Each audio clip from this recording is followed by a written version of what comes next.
Hello students, कैसे हैं आप सब। आशा करती हूँ आप सभी अच्छे होंगे। मैं आरती आप सभी का अपने परिवार फिजिक्स गुरु पर हार्दिक स्वागत करती हूँ, जहाँ पर हम पढ़ते हैं ग्रेजुएशन के लिए केमिस्ट्री और फिजिक्स। और आज की क्लास है बीएससी सेकेंड ईयर स्टूडेंट्स के लिए। बीएससी सेकेंड ईयर स्टूडेंट्स के लिए हम इसमें फिजिकल केमिस्ट्री के बारे में डिस्कस कर रहे हैं, जिसमें हमारी ये इलेक्ट्रोकेमिस्ट्री फर्स्ट हमारी चल रही है। तो इलेक्ट्रोकेमिस्ट्री फर्स्ट में लास्ट टर्न पर हमने इसमें एक मैथड के बारे में डिस्कस किया था। मेथड कह सकते हैं या लॉ कह सकते हैं, वो था आपका कॉलराउश लॉ। कॉलराउश लॉ के बारे में डिस्कस किया था, और ट्रांसपोर्ट नंबर, ट्रांसफेरेंस नंबर या फिर हिरॉफ नंबर के बारे में हमने इसमें डिस्कस किया था। और आज हम हिरॉफ नंबर का लेकर एक्सपेरिमेंटल वेरिफिकेशन या एक्सपेरिमेंटल मीजरमेंट हम उसका करने वाले हैं। हिरॉफ नंबर आशा करती हूँ आप सभी ने पढ़े होंगे। जिसने नहीं पढ़े हैं वो प्लीज़ पहले लास्ट टर्न का लेक्चर देखें, उसमें आप हिरॉफ नंबर पढ़ें और फिर आज की क्लास अटेंड करें, तब आपको ज़्यादा अच्छे से क्लियर हो पाएगा। देखिए यहाँ से चलिए स्टार्ट करते हैं। हिरॉफ मेथड या फिर उसका एक्सपेरिमेंटल मीजरमेंट किस तरीके से होता है। Transport number of each ion can be measured experimentally and it is based on Hittorf rule. ये यहाँ पर ट्रांसपोर्ट नंबर क्या होते हैं, देखो ट्रांसपोर्ट नंबर जो होते हैं हर एक आयन के एक्सपेरिमेंटली मीजर किए जा सकते हैं, जो कि हिरॉफ रूल के बेसिस पर आसानी से मीजर कर सकते हो। ट्रांसपोर्ट नंबर कैसे कि कितने आयंस किधर ट्रांसपोर्ट हुए, कितने आयंस किधर गए हैं, ये आप हिरॉफ रूल के बेसिस पर फाइंड कर सकते हैं। The falling concentration of particular ion at given electrode depend directly on the speed of that ion। अब यहाँ पर आगे क्या दिखाया गया है, यहाँ पर दिखाया गया है कि हर एक इलेक्ट्रोड पर, जैसे कैथोड है या एनोड है, ये क्या है, रॉड्स हैं, इलेक्ट्रोड्स हैं, तो इस पर यहाँ पर जो कंसंट्रेशन होगी पर्टिकुलर आयन की, जैसे किसी पर पॉजिटिव आयन है, किसी पर नेगेटिव आयन है, ये डिपेंड करेगी कि कितनी स्पीड से आयन्स बन रहे हैं, कितनी डायरेक्टली डिपेंड करेगी on the speed of that ion की कौन सी रोड पर कितने आयंस आ रहे हैं। ये डिपेंड करेगा कि आयंस की स्पीड से, कि कौन सी कि आयंस ज़्यादा स्पीड से चल रहे हैं तो ज़्यादा आयंस होंगे, अगर आयंस लो स्पीड से चल रहे हैं तो कुछ टाइम के लिए वहाँ पर कम आयंस होंगे। ठीक है। If the experiment in this experiment, यहाँ पर हम क्या कर रहे हैं, कुछ एक्सपेरिमेंट कर रहे हैं। एक्सपेरिमेंट में मैं आपको क्या दिखाती हूँ, मैं पहले आपको यहाँ पर डायग्राम दिखाती हूँ। एक बहुत ही सूटेबल डायग्राम आपके लिए ड्रॉ किया गया है यहाँ पर, ये रहा। आप यहाँ से, मैं चाहती हूँ पहले आप इसका स्क्रीनशॉट लें और इसको कहीं पर नोट कर लें या फिर इसको रफली ड्रॉ कर लें, ताकि आपको बहुत आसानी से समझ में आ सके। मैं चाहती हूँ इसका स्क्रीनशॉट लें आप अभी। चलिए आगे बढ़ते हैं। अब यहाँ पर इसको देखते रहना और मेरी बात को ध्यान से सुनते रहना। अब चलिए आगे देखो यहाँ पर। In this experiment 2 glass container are taken for anode and cathode compartment. देख रहे होंगे आप, टेस्ट ट्यूब सी बनी होगी। वे 2 ग्लास के कंटेनर्स हैं, जिसमें एक में एनोड की रोड लगी है और एक में कैथोड की रोड लगी है। Both of these vessels are connected by a U tube. एक यू शेप की ट्यूब लगी होगी जो दोनों वेसल्स को, जिसमें कैथोड और एनोड की ट्यूब होगी, उससे जुड़ी हुई होगी। All 3 compartments have stop cork at bottom। एक छोटी सी चीज़ बनी होगी कॉर्क जैसी। कॉर्क क्या होती है, जैसे पानी की टंकी होती है, जैसे मयूर जग होता है, वाटर टैंक होता है, वाटर टैप होती है, जिसमें क्या होता है, टैप को खोलते हैं तो उसमें से क्या निकलता है, पानी निकलता है। इसी टाइप की एक स्टॉप कॉर्क लगी है बॉटम में, तीनों कंटेनर में, तीनों कंपार्टमेंट में, जो यूज़ की है for the maintenance of concentration of all components. सभी कंपोनेंट्स की कंसंट्रेशन को बैलेंस करने के लिए, मेंटेन करने के लिए उस कॉर्क का यूज़ किया गया है। आगे देखते हैं इसमें। ये तो हमने पढ़ लिया कि इसकी स्ट्रक्चर कैसी है और कहाँ क्या चीज़ किस चीज़ के लिए लगी है। एनोडिक पार्ट है सिल्वर इलेक्ट्रोड, जिसमें एनोड पार्ट पर क्या होंगी, सिल्वर इलेक्ट्रोड लगी होगी। And in it solution of AgNO3 is present and its initial concentration is 0.1 मोल पर लीटर। जिसमें एनोडिक पार्ट में, जिसमें सिल्वर इलेक्ट्रोड लगी होगी, उसमें AgNO3 का सॉल्यूशन भरा होगा, जिसकी इनिशियल कंसंट्रेशन हम लेंगे 0.1 मोल प्रति लीटर। समझ में आई बात। दूसरे कंटेनर में कैथोडिक पार्ट लगा होगा, जिसमें इम्प्योर सिल्वर की रॉड लगी होंगी, एंड सॉल्यूशन AgNO3 का सॉल्यूशन उसमें भी भरा होगा, जिसकी कंसंट्रेशन होगी 0.1 मोल पर लीटर या फिर मोलर। क्लियर है। अब आगे देखिए, apparatus is attach to an external source of current, जिसमें एपरेटस जो होगा वो एक एक्सटर्नल सोर्स से अटैच होगा करंट के।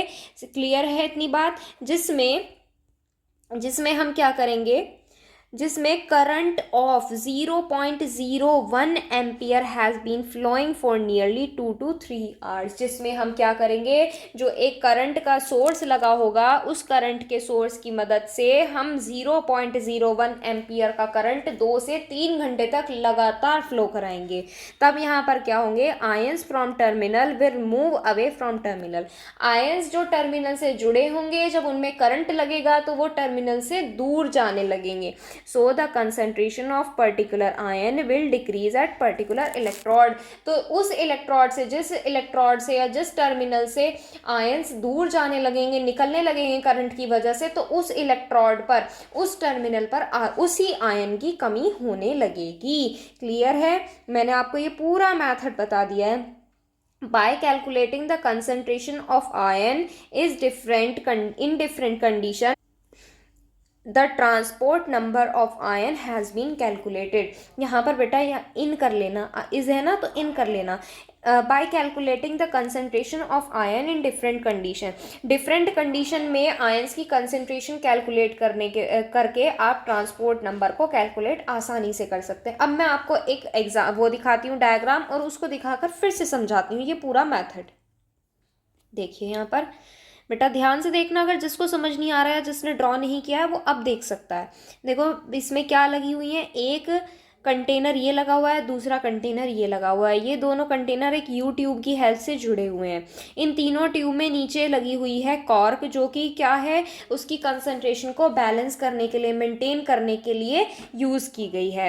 ये जो आपकी यहाँ पर कैथोड और एनोड की रॉड्स हैं, यहाँ पर देखो जो आपकी ये रॉड है, इसमें क्या है, AgNO3 का सॉल्यूशन डाला है 0.1 मोल पर लीटर या मोलर, जिस पर आपकी ये रॉड क्या है, यहाँ पर आपका सिल्वर जुड़ा हुआ है। एनोड पर सिल्वर जुड़ा है, मतलब यहाँ पर सिल्वर इलेक्ट्रोड लगी हुई है। ये पार्ट है आपका कैथोड, जिसमें AgNO3 का सॉल्यूशन लगा हुआ है, और जो है हमने लिया है 0.1 मोल पर लीटर। और यहाँ पर क्या है, यहाँ पर इम्प्योरिटी लगी हुई, मतलब इम्प्योर सिल्वर रॉड लगी हुई है। दोनों जो हैं पार्ट्स, एनोड और कैथोड, दोनों पार्ट एक किस चीज़ से जुड़े हुए हैं, आउटर सोर्स से जुड़े हैं, जिसमें से हमारी करंट पास आउट होती है। समझ में आ गई इतनी बात? अब यहाँ पर देखो, जब यहाँ से आपका करंट, ये जो आपका करंट है, यहाँ पर इसमें करंट कितना अप्लाई करना है बेटा, बताओ? 0.01 एम्पियर का आपको करंट अप्लाई करना है। कितने टाइम्स के लिए? 2 से 3 आवर्स के लिए करंट फ्लो होना चाहिए, जिसकी वजह से, जैसे ये रॉड है, यहाँ पर क्या लगे हुए हैं, कुछ इलेक्ट्रॉन्स है, या ये टर्मिनल कह सकते हो, इसमें क्या है, इलेक्ट्रॉन्स है। और जो करंट फ्लो होने के बाद यहाँ पर क्या होंगे, यहाँ पर ये देखो, यहाँ पर इलेक्ट्रॉन्स क्या होंगे, इलेक्ट्रॉन्स आपके इन टर्मिनल से अलग होने लगेंगे। समझ में आ गई इतनी बात? यही है आपका सारा सॉल्यूशन, मतलब जो पूरा मेथड है। अब इसमें देखो एक मैथमेटिकल टर्म भी दी है, किस तरीके से आप कैलकुलेट कर सकते हैं। Decrease in concentration of Ag plus at anode, ये हमने कल भी किया था, ये पूरा वहीं से आया है निकल कर। Decrease in concentration of NO3 minus at cathode, सभी जानते हो एनोड में क्या होगा, Ag प्लस डिक्रीज होगा, कैथोड में क्या होगा, NO3 माइनस डिक्रीज होगा। ये सब चार्ज का खेल है। एनोड कैथोड बहुत अच्छे से जानते हो, कौन सा पॉजिटिव कौन सा नेगेटिव होता है, बहुत ही अच्छे से समझते हो, BSc सेकेंड ईयर स्टूडेंट्स हो आप। अब यहाँ पर देखिए VC/V है और TC/T है। चलो मैं एक बार दिखा देती हूँ ये कहाँ से आया है। VC/V है, TC/T है। ये देखो, कैटायन के लिए TC है, और कैटायंस की स्पीड के लिए VC है, और एनायंस के लिए TA है, और उनकी स्पीड के लिए VA है। क्लियर है? यहाँ से आई है ये चीज़, बस यही था उसका एक्सपेरिमेंटल मेजरमेंट।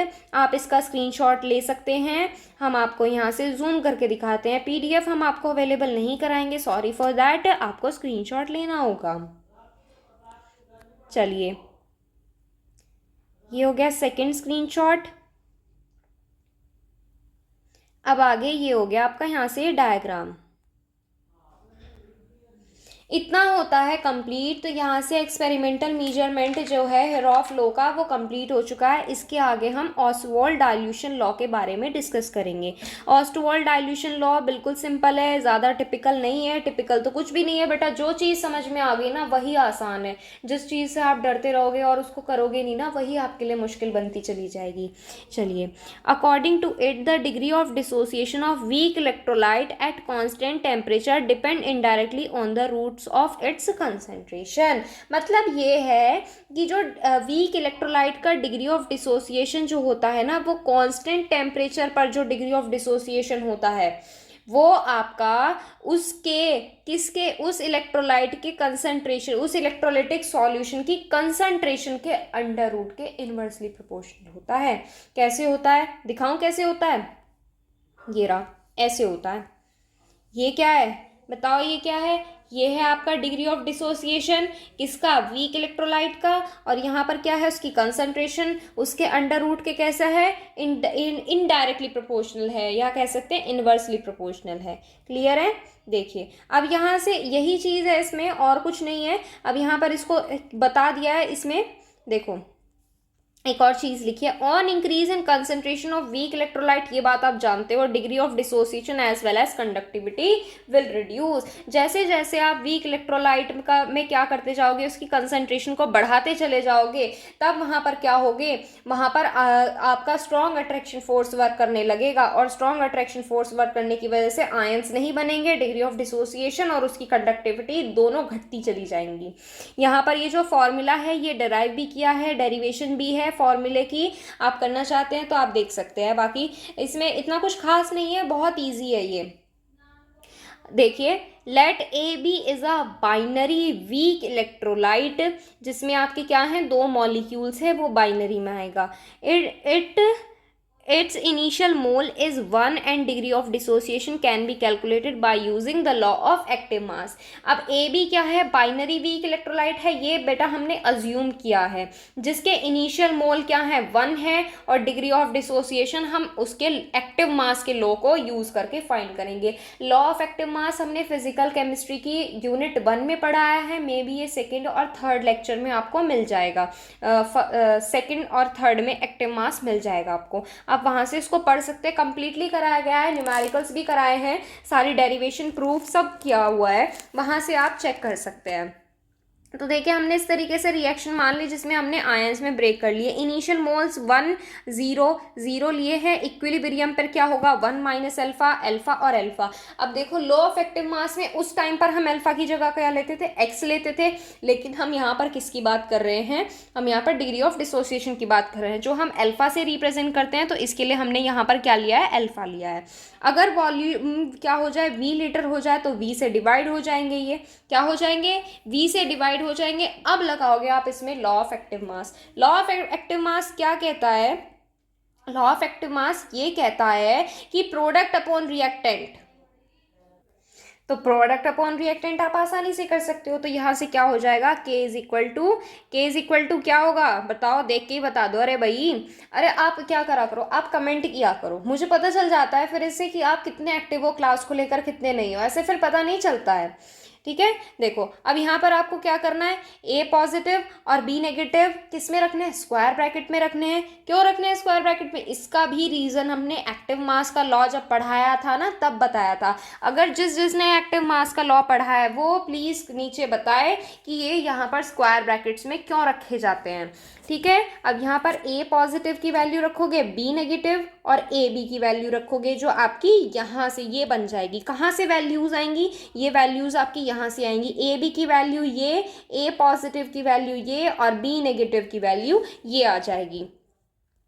चलिए यहाँ पर देखो, अब इसको अगर आप सॉल्व करोगे तो यहाँ से क्या होगा? इसको अगर आप सॉल्व करोगे तो ये आपकी टर्म कुछ ऐसी बन जाएगी, alpha square upon 1 minus alpha into V बन जाएगा। अब हम बात करें इलेक्ट्रोलिटिक सॉल्यूशन के बारे में, तो इलेक्ट्रोलिटिक सॉल्यूशन के लिए एक टर्म दी जाती है, ये टर्म आप याद रख लेना। 1 माइनस अल्फा की वैल्यू अप्रॉक्सीमेट वैल्यू मानी जाती है, इसकी 1 के इक्वल होती है। तो इसमें अगर आप 1 माइनस अल्फा की वैल्यू 1 रखोगे तो यहाँ से आप क्या हो जाएगा? आपका यहाँ से ये हो जाएगा k is equal to alpha square upon v हो जाएगा। k is equal to alpha square upon v। अल्फा की वैल्यू निकालोगे तो अंडर रूट के वी आ जाएगा। अब आप v जानते हो, v क्या होता है, v इज इक्वल टू होता है 1 अपॉन c होता है। और इसको जब सॉल्व करोगे तो यहाँ से आ जाएगा अंडर रूट के अपॉन सी। के क्या है, कांस्टेंट है, कांस्टेंट हटाओगे तो प्रोपोर्शनल का साइन आ जाएगा। ये हो गया आपका डेरिवेशन प्रूफ। अब आप क्या कर सकते हो, इसका स्क्रीनशॉट ले सकते हो। ऑस्टवाल्ड लॉ भी देखो हो गया कंप्लीट, ऑस्टवाल्ड डाइल्यूशन लॉ। स्क्रीनशॉट ले लो फटाफट से, स्क्रीनशॉट मिल रहे हैं आपको यहाँ से। प्रॉपरली नोट्स बन रहे हैं आपके। बताओ और किस चीज़ में कोई दिक्कत हो। ये हो गया law of active mass apply किया है यहाँ पर। वीक इलेक्ट्रोलाइट के लिए वैल्यू पुट की है। अब आगे इसमें दी है लिमिटेशंस।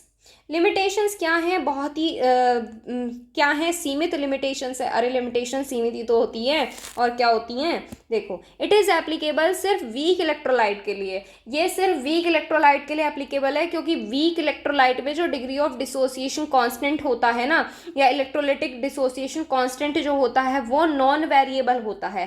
पर वीक इलेक्ट्रोलाइट में के की वैल्यू डाइल्यूशन के साथ क्या हो जाती है, डिक्रीज हो जाती है। के की वैल्यू क्या हो जाती है, डाइल्यूशन के साथ डिक्रीज हो जाती है। और जबकि वीक इलेक्ट्रोलाइट में उसकी वैल्यू चेंज नहीं होती है। Temperature during reaction should be constant. जो टेम्परेचर होना चाहिए रिएक्शन के टाइम पे वो कांस्टेंट होना चाहिए, क्योंकि change in temperature will change in degree of dissociation. बिल्कुल अच्छे से जानते हो आप, अगर आप टेम्परेचर में चेंज करोगे तो वहाँ पर आपके मॉलिक्यूल्स क्या करेंगे, मूव करने लगेंगे। मॉलिक्यूल्स मूव करने लगेंगे तो उसकी डिग्री ऑफ डिसोसिएशन भी आपकी चेंज हो जाएगी। और तब उस टाइम पे आपकी जो कंसंट्रेशन 1 माइनस अल्फा की वैल्यू है वो 1 के इक्वल एप्लीकेबल नहीं होगी। वो सिर्फ वीक इलेक्ट्रोलाइट के लिए एप्लीकेबल है, स्ट्रॉन्ग इलेक्ट्रोलाइटिक सॉल्यूशन या स्ट्रॉन्ग इलेक्ट्रोलाइट के लिए एप्लीकेबल नहीं है। ये सिर्फ बाइनरी इलेक्ट्रोलाइट में अप्लाई हो सकता है, जैसे ए बी वाला। ये सिर्फ सिंगल ए के लिए अप्लाई नहीं कर सकते हैं आप, ठीक है। यहाँ से आप लिमिटेशंस का स्क्रीनशॉट ले सकते हैं। 2 टॉपिक आज हम इसमें कंप्लीट कर चुके हैं। नेक्स्ट टॉपिक है हमारा थ्योरी ऑफ स्ट्रॉन्ग इलेक्ट्रोलाइट। देखो वीक इलेक्ट्रोलाइट को लेकर हम इसमें बहुत सारी चर्चाएं कर चुके हैं। अब हम इसमें बात करेंगे किसको लेकर, स्ट्रॉन्ग इलेक्ट्रोलाइट को लेकर। तो स्ट्रॉन्ग इलेक्ट्रोलाइट के बारे में आप डिस्कस करेंगे। तो यहाँ से जैसे कि आप देख सकते हैं, क्या देख सकते हैं कि मैम हमारा कुछ देखने का मन नहीं कर रहा, हमें बस पढ़ना ही नहीं है। पढ़ोगे नहीं तो क्या करोगे बताओ। देखो थ्योरी ऑफ स्ट्रॉन्ग इलेक्ट्रोलाइट को लेकर एक थ्योरी दी है, जो दी है सूथरलैंड ने। और इस थ्योरी को एक और नेम दिया है रिलैक्सेशन टाइम इफेक्ट। अब ये रिलैक्सेशन टाइम इफेक्ट क्या है, जब ये थ्योरी पूरी खत्म हो जाएगी ना तब समझ में आएगा। देखो कितनी बड़ी है ये, मैं आपको दिखाती हूँ। ये रही, ये पूरी है, यहाँ पर आकर ये खत्म है थोड़ी सी। बिल्कुल भी डरने वाली चीज़ नहीं है, बहुत इजी है, बहुत इजी लैंग्वेज में है। हर एक चीज़ को डीपली एक्सप्लेन किया है, खोलकर लिखा है, इसलिए इतनी बड़ी लग रही है, ठीक है। देखो आज हम स्टार्ट करेंगे स्ट्रॉन्ग इलेक्ट्रोलाइट को लेकर रिलैक्सेशन टाइम इफेक्ट के बारे में पढ़ेंगे। देखो 1911 में सूथरलैंड ने एक्सप्लेन किया था behaviour of strong electrolyte and weak electrolyte is different from each other. और सूथरलैंड ने कहा था 1911 में कि वीक इलेक्ट्रोलाइट और स्ट्रॉन्ग इलेक्ट्रोलाइट दोनों एक दूसरे से अलग अलग बिहेवियर दिखाते हैं। तो ऑस्टवाल्ड डाइल्यूशन लॉ जो था वो अप्लाई नहीं हो सकता था स्ट्रॉन्ग इलेक्ट्रोलाइट के लिए। क्यों अप्लाई नहीं हो सकता था, रीजन बताया था लिमिटेशंस में। अभी जस्ट थोड़ी देर पहले 1-2 मिनट पहले ये बताया था, क्योंकि it is observe that the degree of dissociation for strong electrolyte is 1 और 100% एंड द डिसोसिएशन कांस्टेंट के for strong electrolyte is not constant. मतलब ये है कि स्ट्रॉन्ग इलेक्ट्रोलाइट, सबसे पहले रीजन तो देखो ये जान लो कि जो डिग्री ऑफ डिसोसिएशन की वैल्यू होगी वो स्ट्रॉन्ग इलेक्ट्रोलाइट के लिए क्या होगी, 1 या 100% होगी। और डिग्री ऑफ डिसोसिएशन कांस्टेंट जो होगा, degree of dissociation constant strong electrolyte के लिए कांस्टेंट नहीं होता है, जबकि वीक इलेक्ट्रोलाइट के लिए वेरिएबल होता है या कांस्टेंट होता है। मैं आपको दिखाऊं तो वो लाइन, वो वर्ड्स जस्ट ये रहे, ठीक है। अब आगे देखो, इसमें क्या कहा गया है।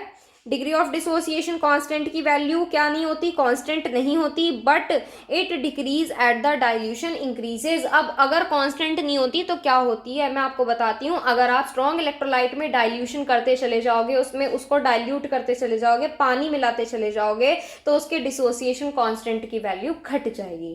क्या होगी, डिसोसिएशन कांस्टेंट की वैल्यू घट जाएगी। स्ट्रॉन्ग इलेक्ट्रोलाइट के लिए बता रही हूँ, ध्यान से सुनना। इसी तरीके से it has been observe that the conductivity of weak and strong electrolyte will increase with dilution. ठीक इसी तरीके से कंडक्टिविटी जो होगी वीक और स्ट्रॉन्ग इलेक्ट्रोलाइट की, वो आपकी डाइल्यूशन के साथ साथ इंक्रीज होती चली जाएगी। जैसे जैसे आप डाइल्यूट करते चले जाओगे उसमें कंडक्टिविटी बढ़ती जाएगी, मतलब उसमें करंट और अच्छे से फ्लो होता चला जाएगा। बट जो आपके ऑस्टवाल्ड जो थे, आपके ऑस्टवाल्ड जी, उन्होंने ये ठीक से एक्सप्लेन नहीं किया था। He could not explain it. तो 1918 में गॉश ने एक मैथमेटिकल एक्सप्रेशन दिया था डाइल्यूशन कांस्टेंट से जुड़ा हुआ। वो मैथमेटिकल एक्सप्रेशन जस्ट नीचे लिखा हुआ है, ये रहा वो मैथमेटिकल एक्सप्रेशन जो आपका दिखाया गया है, k is equal to V की power 1/3 into log alpha base e। Clear है? But it is applicable only in binary strong electrolyte like NaCl, KCl, KNO3, but it cannot be applied to polymer ion like K2SO4। समझ में आई इतनी बात? देखो मैं आपको शुरू से ये चीज़ एक्सप्लेन करती हूँ, छोटी छोटी चीज़ मैं आपको बता रही हूँ। 1911 में सूथरलैंड ने एक्सप्लेन किया था कि वीक और स्ट्रॉन्ग इलेक्ट्रोलाइट दोनों एक दूसरे से डिफरेंट बिहेवियर रिप्रेजेंट करते हैं, पर ऑस्टवाल्ड जी इनके बारे में कुछ नहीं बता पाए थे। तो उन्होंने क्या ऑब्जर्व किया था, उन्होंने ये ऑब्जर्व किया था कि अलग अलग कैसे होते हैं कि जो डिसोसिएशन कांस्टेंट होता है ना, वो स्ट्रॉन्ग इलेक्ट्रोलाइट का 1% या 100% होता है, और जो डिसोसिएशन कांस्टेंट यानी कि K की वैल्यू होती है स्ट्रॉन्ग इलेक्ट्रोलाइट के लिए, वो कांस्टेंट नहीं होती। वो क्या होती है, अगर आप डाइल्यूशन बढ़ाते चले जाओगे तो जो आपकी डिसोसिएशन कांस्टेंट की वैल्यू घटती चली जाती थी। इसी तरीके से यही चीज़ कंडक्टिविटी में ऑब्जर्व की है। ये जो वीक और स्ट्रॉन्ग इलेक्ट्रोलाइट की कंडक्टिविटी थी वो पानी मिलाने पर यानी कि डाइल्यूशन करने पर इंक्रीज हो जाती थी, पर ये भी ऑस्टवाल्ड एक्सप्लेन नहीं कर पाए थे। तो 1918 में मजबूरन गॉस जी को आना पड़ा मैथमेटिकल एक्सप्रेशन देने के लिए, जो कि आपका सिर्फ बाइनरी स्ट्रॉन्ग इलेक्ट्रोलाइट जैसे आपके NaCl, KCl होते हैं, इनमें अप्लाई होता है। K2SO4 जैसे कंपाउंड्स में ये अप्लाई नहीं होता है। क्लियर है? आगे इसमें देखिए, Huckel, Debye and Onsager explain the behaviour of strong electrolyte individually on the basis of following facts. तो इन्होंने क्या किया है, इन तीनों ने मिलकर स्ट्रॉन्ग इलेक्ट्रोलाइट के बिहेवियर को एक्सप्लेन किया है। बहुत अच्छे हैं, इंटरेस्टिंग है, ध्यान से पढ़िएगा। Strong electrolyte will completely ionised in all condition of concentration. जब हम स्ट्रॉन्ग इलेक्ट्रोलाइट, ये जो हमारी यूनिट है ना इलेक्ट्रोकेमिस्ट्री, इसके अंदर इलेक्ट्रोकेमिस्ट्री के अंदर हमने इसमें पहले ही लेक्चर में इसके बारे में पढ़ा था कि स्ट्रॉन्ग इलेक्ट्रोलाइट में कंप्लीटली आयनाइजेशन हो जाता है।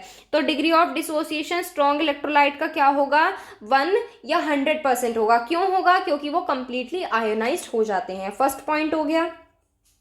सेकेंड पॉइंट पर आते हैं, कंडक्टिविटी जो होगी both strong and weak electrolyte की। बेटा हैंड राइटिंग थोड़ा सा मैनेज करना, थोड़ा सा मैं आपको बोल रही हूँ तो ध्यान से सुनना। कंडक्टिविटी जो होगी वीक और स्ट्रॉन्ग इलेक्ट्रोलाइट की, वो इंक्रीज होगी डाइल्यूशन के साथ। या आप जानते हैं, अभी हमने पढ़ा इसमें, in weak electrolyte degree of dissociation increases with dilution, so the number of ion will increases. या आप जानते हो, जब आप क्या करोगे, आप इसमें डाइल्यूशन करने के लिए वाटर ऐड करोगे तो नंबर ऑफ आयंस बढ़ेंगे। नंबर ऑफ आयंस बढ़ेंगे डाइल्यूशन करने पर, तो उसमें इलेक्ट्रिसिटी कंडक्ट करना आसान होगा। आयंस क्या करते हैं, अरे इलेक्ट्रिसिटी कंडक्ट तभी तो होती है जब आयन उस चार्ज को आगे बढ़ाते हैं। आयंस ही तो इलेक्ट्रिसिटी फ्लो करते हैं, करंट फ्लो करते हैं। तो जब आयंस बढ़ेंगे तो कंडक्टिविटी भी क्या हो जाएगी, इंक्रीज हो जाएगी। बट इन स्ट्रॉन्ग इलेक्ट्रोलाइट में क्या होता है, नंबर ऑफ आयंस अनचेंज्ड रहते हैं, आयंस बढ़ते नहीं हैं। But it is assumed that ions are not symmetrically arranged. but a particular ion is present at central ion and opposite ion will surround it due to attraction force। पर strong electrolytes में क्या होता है बेटा, ये possible नहीं है कि उसके आयंस बढ़ जाते हैं उसमें, जबकि क्या होता है उसमें चार्ज किस तरह से फ्लो होता है, एक पर्टिकुलर आयन सेंटर में प्रेजेंट होता है और बाकी अपोजिट आयन उसके चारों ओर फैले होते हैं और उससे अट्रैक्शन फोर्स से जुड़े होते हैं। ये होता है स्ट्रॉन्ग इलेक्ट्रोलाइट के लिए। समझ में आई इतनी बात? On dilution attraction force between opposite ion will decrease. Dilution करने पर यानी कि पानी मिलाने पर उसमें क्या होता है, आयंस के बीच का अट्रैक्शन फोर्स इसके बीच का अट्रैक्शन फोर्स क्या हो जाता है, डिक्रीज हो जाता है। तो आयंस क्या करते हैं, आसानी से मूव कर लेते हैं। आसानी से मूव करेंगे तो ये कंडक्टिविटी को फ्लो करवा देते हैं। बाकी समझ में आयंस नहीं बढ़ते हैं तो इनके बीच का अट्रैक्शन फोर्स डिक्रीज हो जाता है। अब हमने क्या पढ़ लिए, 2 पॉइंट्स पढ़ लिए। आप पहले इन दोनों पॉइंट्स और इनके बारे में स्क्रीनशॉट लेना चाहोगे आगे? चलो पहले आगे कर लेते हैं, कंप्लीट कर लेते हैं। पहले समझ लो। स्ट्रॉन्ग इलेक्ट्रोलाइट का ये फॉर्मूला पढ़ा है आपने? बिल्कुल पढ़ा है। लेकिन ये बेटा आपको स्ट्रॉन्ग इलेक्ट्रोलाइट का formula degree of dissociation measure करने के लिए पढ़ा था आपने इसमें। लेकिन ये फॉर्मूला जो है हमने किस में पढ़ा था बताओ? कोलराउच लॉ में पढ़ा था ये हमने। ये जो है आपका, ये measurement of degree of dissociation के लिए यूज नहीं हो सकता स्ट्रॉन्ग इलेक्ट्रोलाइट्स के लिए। वीक इलेक्ट्रोलाइट्स के लिए पढ़ा था ना, स्ट्रॉन्ग इलेक्ट्रोलाइट के लिए ये फॉर्मूला डिग्री ऑफ डिसोसिएशन के लिए यूज नहीं हो सकता, क्योंकि degree of dissociation in all concentration is 1।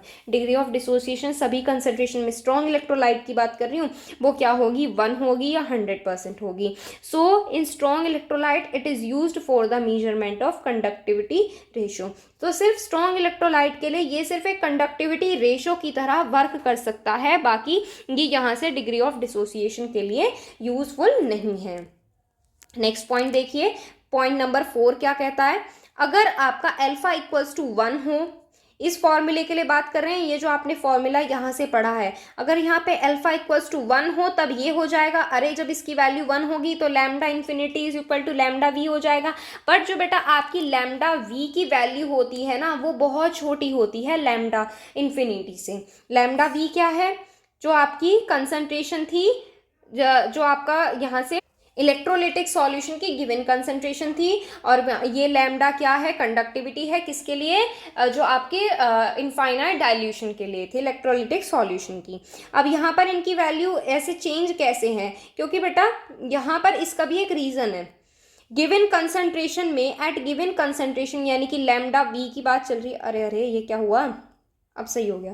देखो, एट गिवन कंसंट्रेशन यानी कि लैम्डा वी की बात कर रहे हैं हम यहाँ पे। लैम्डा वी में यहाँ पे क्या हो रहा है, lambda V opposite ion will interact by strong attraction force. अब यहाँ पे लैम्डा वी की जब बात हो रही है तो अपोजिट आयन जो होंगे स्ट्रॉन्ग अट्रैक्शन फोर्स से जुड़े होंगे, पर इनफाइनाइट डाइल्यूशन में क्या होगा, स्ट्रॉन्ग ऑफ अट्रैक्शन मिनिमाइज हो जाएगा। अब देखो, गिवन कंसंट्रेशन है, जितना हमें दिया है उतना ही लेना पड़ेगा, वो बैलेंस करके देगा। उसमें आयंस क्या होंगे, चेंज नहीं हो रहे, ना बढ़ रहे हैं ना घट रहे हैं। लेकिन जब हम डाइल्यूशन की बात करेंगे तो डाइल्यूशन में क्या होगा, आयंस बढ़ जाएंगे। जब आयंस बढ़ जाएंगे तो अट्रैक्शन फोर्स क्या हो जाएगा, मिनिमाइज हो जाएगा, आयंस आसानी से मूव कर पाएंगे। तो इसकी वजह से कंडक्टिविटी जो होगी लैम्डा वी की कम होगी, लैम्डा इन्फिनिटी की क्या होगी, ज्यादा होगी।